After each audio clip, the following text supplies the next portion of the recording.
المغضوب عليهم ولا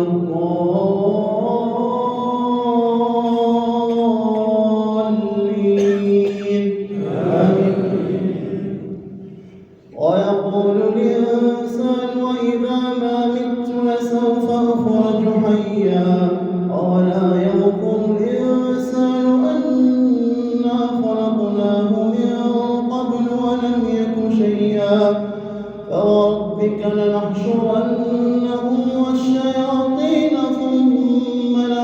لنحضرنهم حول جهنم جثيا ثم لننزعن من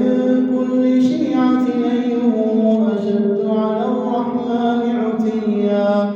ثم لنحن أعلم بالذين هم أولى بها صليا وإن منهم إلا واردها كان على ربك حتما مقضيا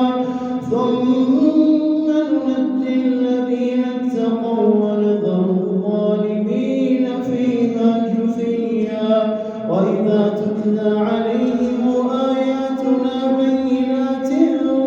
قال الذين كفروا للذين آمنوا أي الفريقين خير مقاما وأحسن نديا وكم أهلكنا قبلهم